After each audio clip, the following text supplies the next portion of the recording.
so many people put all those external things, create more scarcity, create more, I would say, separation, more something that gets in the way, and it just goes away. And then you do that for a long period of time. It makes it very, very difficult to get back to the core, to the source, to remember why is it you chose to be together, or why is it that you feel this person's special, why is it they deserve your time, you deserve their time, why is it you go above and beyond anything to make their life as easy as possible. But if you put all those other factors we just said, of the scarcity, comparing to other things, all these external things, they just keep getting in the way, and it makes it very difficult for the relationship to thrive, because your value has been diminished.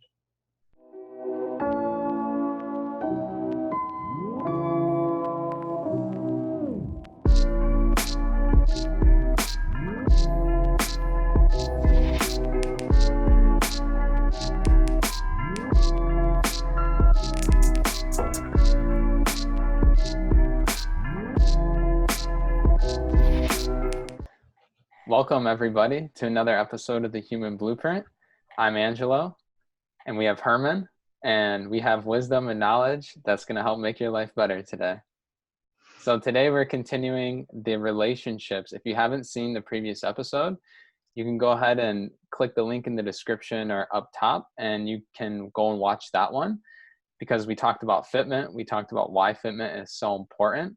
And in this episode, we want to take it a little bit deeper, and we really want to peel back some of the layers of relationship issues and why these are issues, and ultimately what you can do about it so that you don't have to suffer in the pain.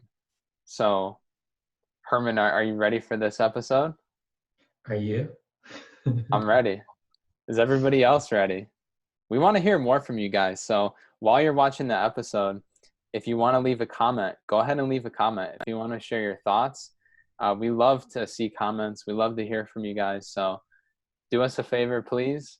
Leave a comment. Let's continue the conversation, and we'll get started. So you want to tackle the first issue, Herman? Yeah. Can anybody guess what the first issue is? I'm pretty sure it's not going to come as a surprise. Communication. So there's a lot to communication. So where do we even start with this one? I mean, you have communication where maybe you're sharing too much. You talk too much. All you do is talk. Maybe you have communication where you don't talk at all, where you hold everything in, you suppress everything. If I were to put myself into one of those categories, I kind of fall more towards not saying enough or suppressing things. But I know communication is a really, really broad one that can cause a lot of issues in relationships. What's the number one issue when it comes to communication that you see, Herman? Well, it's like when we had our event, okay, and we did an exercise. One side of the rooms had an image that they were projecting. The other side was supposed to receive it. But the problem was, everybody who's projecting feels they were perfect, they did everything they possibly could, that they were in the right. And it was very difficult for a lot of people, because what they don't realize is when they're always doing the talking, they're projecting. So they send a signal out. But if we don't have a receiver, and we don't have the receiver trained and ready, it's very difficult to receive that signal. So I feel some people, they're so busy projecting what they think, projecting what they say, project. When they come to receive, ego gets in the way. When it's coming to receive, they feel they're always right. And that's the problem. We can't always feel we're always right, because you got to be a student of life. We're always here to get better. And I feel a lot of people, they just feel they know everything already, and they act like it, they walk like it. And when it comes time and life is going to humble them, they cannot take it. And then that's when they find calamity or misfortune. And so if we're going to talk about communication, first and foremost, ego cannot be in the play. Number one, because let's say someone who talks a lot, Angel, they're very aggressive, they yell, they dictate, they're very abrasive, they're very forceful. How does that make people feel, especially those, like you said, who suppress everything? How does that make that person feel? It doesn't make them want to open up any more than what they were willing to in the first place. Okay. Then let's say two aggressive, forceful people yelling at each other. How does that both make both sides feel? Oh, I've seen that. I've seen that. And it makes, from a third party, it makes you just want to you start to get fueled by their frustration and anger. And it makes me even want to leave the room. Mm-hmm. But yeah, nothing gets across to either person when that happens. So maybe we stop being so boisterous, aggressive, dictator, right? And maybe calm down so we have a good medium or standard as to what is acceptable and what is not. Because when people communicate, they don't care what they say, how they say it now. It's like, I'll go here, I'll go here, I'll go here, I'll stay here. And they just project. And when we talk about communication, depending on who's in front of you, depending on what they're going through, you have to change how you speak so that they can receive the message. Otherwise, if you're yelling, screaming, dictating, not a lot's going to get through, not a lot's going to be received. Very, very difficult, a lot of wasted energy, right? So if we can learn to communicate in such a manner that if I'm going to talk to you this way, Angelo, let's say your partner was there, or let's say your parents were there, I'll talk to them in a completely different way, not in a bad way, but in a way that they can receive that signal, right? So that's why for a lot of us, we have to learn to have a good baseline or standard, and then learn how to, I would say, make a mold that allows you to be flexible to communicate with all the different archetypes or all the different types of personalities. So if someone's forceful, you can bring them down. If someone's too quiet, you can bring them up. If someone's on your level, you can expand. Like, it's just making sure that you know how to communicate and identify where that person is in communication and figure out how to bring out the best out of the time that you have together. Yeah, I think that's perfectly said. And I think it's something that, number one, the best way to get better at it is you just need experience. You need experience. Number two, I've seen Herman do this all the time, like through events, through working with people, even through sitting with him and talking myself. Like, he's able, even like, I mean, one of the most prime examples that comes up is one time when we had a call with my family, and like, it was the way that you were talking, you made it make sense to the people in my family, and you used examples that they would know, like from their everyday life. So you used examples from like their work of how things work, and then you explain that to explain something about health or something about spirituality or performance. So I think that it's a wonderful skill to have. And I don't get how you know everything about all the different sectors and all the different areas so that you can relate to people. I think that's something that's awesome. But that takes training, Angelo, and that training comes from experience, and that experience comes from discipline, and that discipline comes from a good place to ensure that you're always growing, you're always stretching, and you're never going to make the same mistake twice. You always want to stretch, you always want to grow, you want to evolve. But so many people, they find a first level of comfort, or as soon as they feel a little set of comfort, they think they've made it and they stop. And Yeah, we can't do that anymore. exactly. So communication, number one, it's a big one. And we're just touching like the very tip of the iceberg. And I know that for each person, it's a little bit different as well. I know that when I met you and had like my first session, you were explaining some of the ways that I communicated and like what was wrong about it, what I needed to do to fix it. And you continued to help me throughout that process. And I feel like it's one of the things that I've at least gotten a lot better at. And it's a skill that everybody needs to have, you know, for your relationships, for your loved ones, for your profession. I mean, it touches on every single area. And I think also communicating to yourself. I think that's another big one that I'm learning too.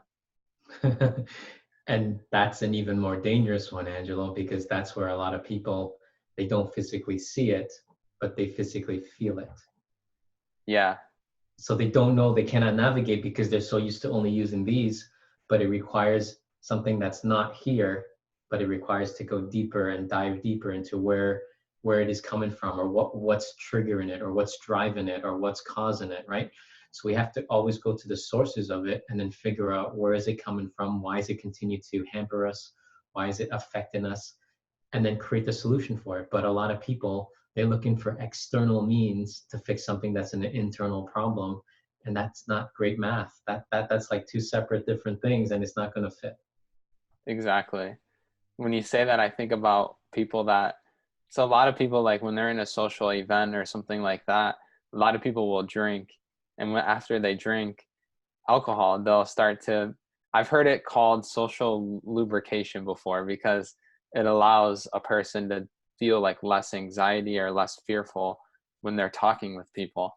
So you should never have to rely on that. No, because when you go there, you are going to say things that you cannot take back. You're going to say things that were not meant to be shared or overshared. And there's certain things that are in that type of environment when you're like that, where it creates a lot of weakness inside of us, because you have to be at a weak state to trick yourself to get what you want. But then that's not good. You have to be strong enough to go within, develop that strength, put on that armor. So when it's time to go and perform, you're always showing up. Yeah. So I think this is a perfect segue to number two, like issue number two. So a lot of people, they don't know who they are. And so they fall for what looks good. They fall for maybe something where maybe it's at the wrong environment, and they're under the wrong, they're under the wrong substances, or they're intoxicated. And so all these different factors are at play, and then they fall for something that just looks good. So what would you, where do we even start with this one? I guess the starting point is to find out who you are. So I think if you don't know who you are, it's very hard to entertain the idea of a relationship, and you shouldn't necessarily go out looking for one. Instead, you should maybe focus on yourself. Do you agree with that? And do you want to expand on that? I've helped so many people, Angelo, where they've got into the relationships too early, and then it was a very bitter breakup. And then they finally realize, you know what, they need me time. But then they jump into the next relationship, and then they jump to the next one, and they finally realize that at whatever age, it's like, you know what, I'm done. I need me time. And finally, when they get to learn about themselves, get to really train and realize things that they actually enjoy doing, that's actually what they believe in. A lot of times people need to do that sooner and not later. And if they had done it sooner, maybe the relationships you were in, maybe they were supposed to be good, but we had to know all the things and be clear about ourselves first. What are we bringing to the table? What are things that we can set as a standard? What are things that we choose as acceptable or unacceptable? What are things that we choose to believe in that we don't believe in? Like, once you're really clear on you, you will actually become so much more of a better decision maker. But if you're not clear on you, you're always going to find the perfect one that's the most imperfect one for you, which is like the poor choice. That, like, you pick the perfect one that was going to cause you the most amount of pain, most amount of harm, most amount of lost sleep, right? So like, you have to make sure you know you first and get to know you first before we start incorporating other pieces into the puzzle. Yeah. It reminded me of the quote where it says, if you don't stand for something, you'll fall for anything. So it's the same thing like with knowing yourself in relationships. If you don't know yourself, then you'll fall for anything. But if you know who you are, you'll make better decisions because you have certain values or principles or beliefs. I agree. And for you, I'm pretty sure you know some examples. What if people were not a good fit, man, Angelo? What if people didn't have good communication? What if people didn't have the best, I would say, knowledge about themselves? How does that work out for the relationship? Or what does that do for, I would say, even just mental health, physical health? it doesn't do anything good for it. It can take a toll, physically, mentally, lost sleep, all of the above. I think when you look at a relationship, especially like, I mean, when we say relationship, to me, I used to always think a relationship as like romantic partner, but now I think a relationship with everything. Like you have relationship with, yes, your partner, but also your family, yourself, your work. You have relationship with your colleagues. You have relationship with everything. And so if you look at, if we're specific about it and you look at like your partner, well, you're investing a lot of time with that person. Maybe you see each other every day. Maybe you live together. You know, that is like your life right there. So it's important to really do the upfront work to know yourself. And that takes time. That doesn't happen overnight. There's not, I mean, correct me if I'm wrong, Herman, but there's not like a specific overnight cheat sheet or hack that you could do that's going to help you discover who you are. It's something where it takes training, it takes discipline, it takes really having a mentor and having guidance to really figure out who you are. So if you do the upfront work, it's always worth it because we want to have a happy, long-lasting and fulfilling life.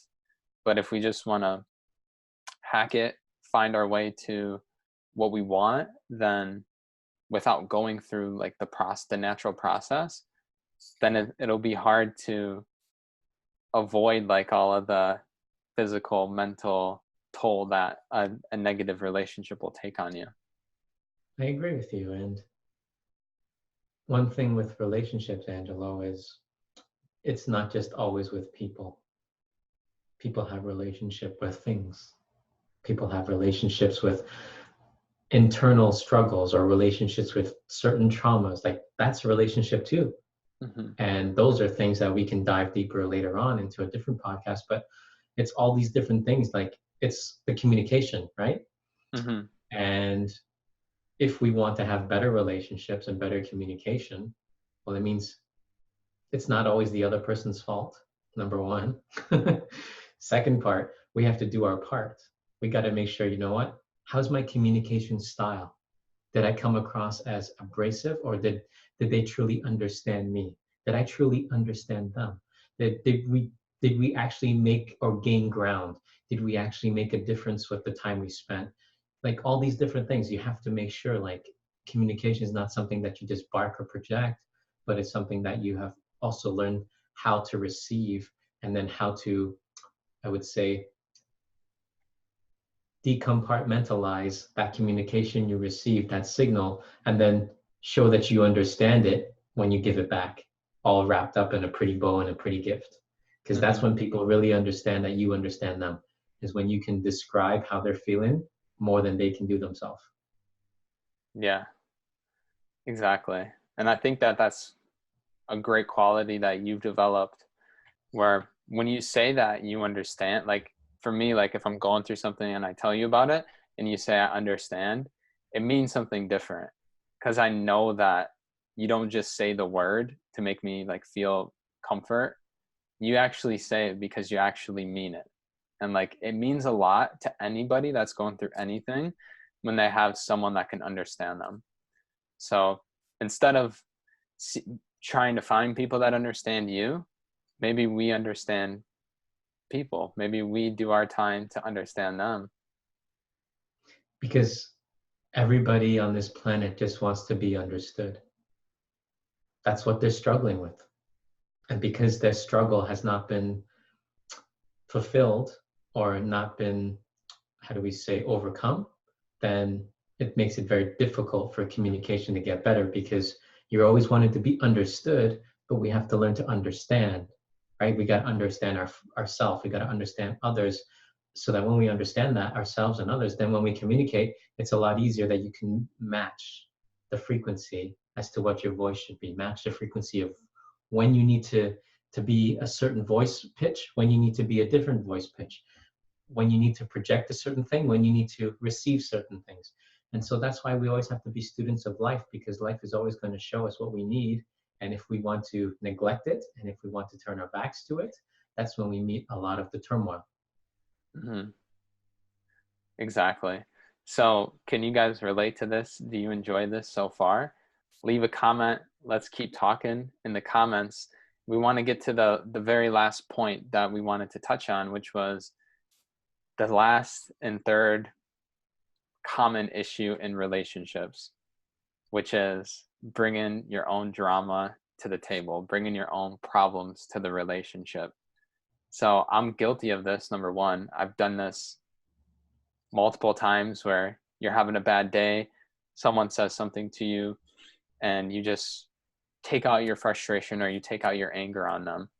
So obviously it's something that we all know we shouldn't do, but I think this more so goes into people maybe not understanding, or maybe they're not aware that they do this as much as they actually do. So I'm speaking for myself, but I know I never intentionally bring problems to something or bring problems to a relationship. And I like to think that everybody's like that. I mean, who wants drama? Who wants negativity? Definitely not us. So when we talk about bringing issues to the relationship, how can we identify if we're guilty of that? If you have knowledge of this, Angela, when you do research, you can see when one of the number one problems that marriages break up or people break up. Yeah. Money. So something external interferes with something internal. So right there, the math says this doesn't add up. This does not correlate. So it doesn't have a long lasting time.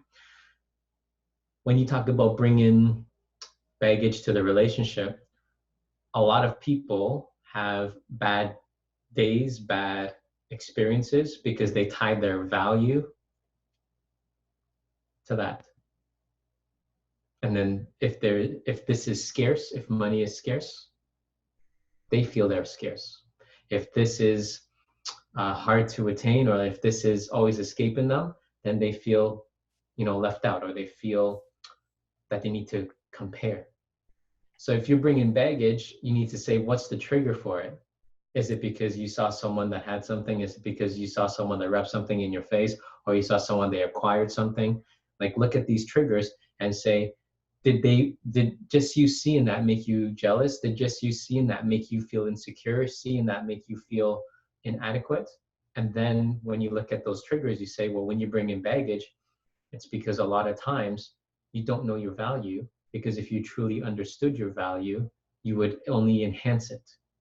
You would only enhance the other person's value in a relationship. If people want to compare themselves to others, I'm going to share this with all of you, especially you, Angelo. If you want to compare yourself to others, all you're doing is insulting yourself, because then that means you don't know your value. Yeah. Do you understand that? I understand. Does everyone understand that? Because that's where people go wrong when they're bringing baggage. Oh, look, so-and-so just got a new house. Where's my house? Oh, so-and-so just got engaged. How come we're not? So-and-so just got a new car. Why are we driving this garbage tank, right? So it's like so many people put all those external things, create more scarcity, create more, I would say, separation, more something that gets in the way, and it just goes away. And then you do that for a long period of time, it makes it very, very difficult to get back to the core, to the source, to remember why is it you chose to be together, or why is it that you feel this person's special, why is it they deserve your time, you deserve their time, why is it you go above and beyond anything to make their life as easy as possible. But if you put all those other factors we just said, of the scarcity, comparing to other things, all these external things, they just keep getting in the way, and it makes it very difficult for the relationship to thrive, because your value has been diminished. Mm-hmm. Which ties in a lot to the second thing that we went over, which was not knowing who you are. Correct. So these are huge. These are super helpful. I hope that they bring a lot of value to everybody. And just know that we don't plan on stopping here. I mean, like Herman mentioned, when you talked about relationships with like trauma and relationships with like the things that we go through internally, that was basically what I was trying to say. But I couldn't say it until you said it, and you just like expanded my consciousness to that understanding. But I think that this is just like, again, the very tip of the iceberg. But I think that there's a lot of things from each point that you could take out and you could apply it into your life. You can continue to evolve. And we want to know exactly what you're going to take away. We want to know exactly what your thoughts are, what you're thinking, and we want to continue this conversation. So leave a comment and we'll get to the comments. We always enjoy reading them, and we want to see where you guys are at. Thank you. Thank you so much for tuning in. Be sure to like and subscribe for more episodes, and we'll see you on the next one.